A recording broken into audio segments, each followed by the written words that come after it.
All right, let's jump right in. I want you to picture something. You're way up in a tree, like 90 feet of nothing but air between you and the forest floor. And you're about to jump. Not because you want to, but because you have to, because you can fly. And yeah, you're a snake. So, you've just hatched. And your mom? Oh, she's gone. Took off on what we'll call a permanent child-free vacation. So it's just you and your siblings, and guess what? No instruction manual. Not a single note.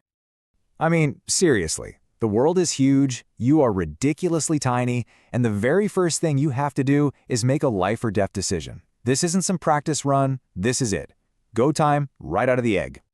So let's call this first part of your life a rude awakening. We're going to cover those first terrifying moments and that incredible instinct-driven leap into the air. This is where your story really kicks off. Right now, it's a frantic race between your built-in instincts and the unfeeling pull of gravity. And trust me, second place is not an option here. Your siblings, they're basically your test pilots. And, well, some tests go better than others. And to make things even more stressful, you see those little dots circling way up high? Yeah, those are eagles. And they are definitely not here to welcome you to the neighborhood. What's just so wild is that your body, it just knows what to do. You instinctively bend into a J shape to launch. Then, as you dive, your ribs flare out, literally doubling your body's width until you're this kind of living pancake. And then you start this beautiful S-shaped wiggle, like you're swimming through the air, just to stay stable and steer. It's millions of years of evolution firing off all at once. It's incredible. And this is a rule you have to learn like yesterday. Because down there, it's a whole other world of danger. We're talking monitor lizards, civets, bigger snakes. They're all patrolling. Touching the ground is not an option. Period. So, how is this even possible? How did you get this superpower? In this next section, we're going to dig into the science of your flight and look at the millions of years of evolution that turned just falling into actual flying. You know, this whole flying thing wasn't an overnight success story. Not at all. Go back 20 million years, and your ancestors were just clumsy. They were just falling out of trees. But over a ton of time, all that trial and error started to lead to some advantages. Snakes with slightly wider ribs or a more flexible S-wiggle. These weren't planned upgrades, they were just happy accidents that helped your great-great-great-great-great-grand-snakes survive. Just think about it for a second. The snakes, who by pure chance got a little bit better at falling, well, they had a slightly better chance of not becoming lunch for a monitor lizard. And those survivors, they passed on their genes.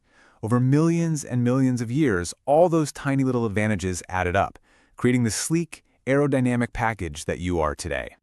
All right, so you've survived your first flight. You get the backstory, but what's daily life actually like?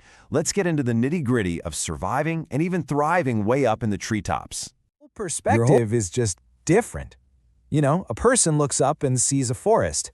You look around and see a massive interconnected transit system. Every single branch is a potential launch pad, and every gap between the trees is an express lane to a whole different part of your world. In life, you are constantly hunting for things like lizards and frogs, while at the very same time, you're being hunted. The competition with other flying snakes for the best branches, the best real estate, is fierce. Because a better launch spot means a better shot at dinner, and a better shot at not becoming dinner. You learn to read the wind, to use it, and at night you find a hollow to hide in, get some rest, and get ready to do it all over again the next day. After a couple of years, you're not just a survivor, you're a master of these aerial highways. As a full-grown adult, you can glide up to 330 feet in a single flight.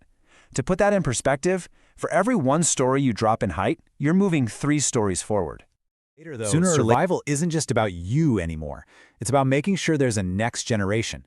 And that brings us to the next chapter of your life, the very unique world of flying snake mating and competition. So here's where things get kind of weird. You don't really fight like other snakes do. While they're down on the ground biting and wrestling for dominance, you guys compete with skill. It's less about brute force and way more of an aerial talent contest. It's all about who's got the better gliding technique.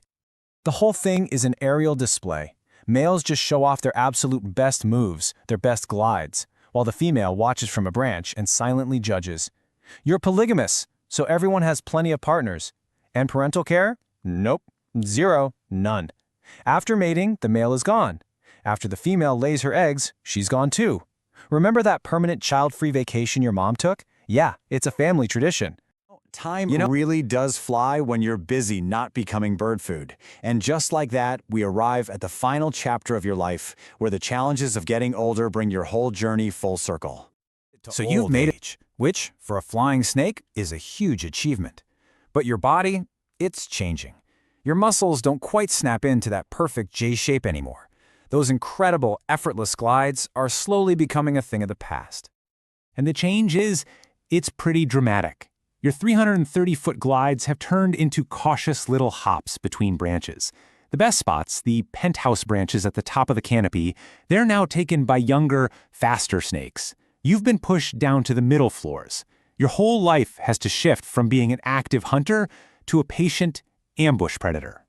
But let's be clear, this new ambush style, it's not some clever new strategy you've developed. It's a limitation. It's a necessity. You stay put because you have to. Your body just can't keep up with the demands of your old life anymore.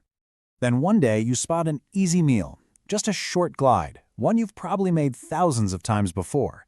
You launch, but something's wrong. Your body doesn't flatten out quite right. That mid-air correction you've perfected, it comes just a fraction of a second too late. The path you intended to take and the path you're actually on begin to split. And as the ground rushes up to meet you, you can't help but feel the irony. You spent your entire life mastering the air just to escape the dangers down below, only for gravity, your oldest dance partner, to become your final hunter. That very first rule, the most important rule of your entire existence, turns out to be the last. Your journey, which started with a leap of faith away from the ground, ends right back where it began. So what do you make of a life like that? Was it just a constant nerve-wracking struggle for survival, always on the edge? Or was it the ultimate form of freedom, a life lived, quite literally, above it all? That's something worth thinking about.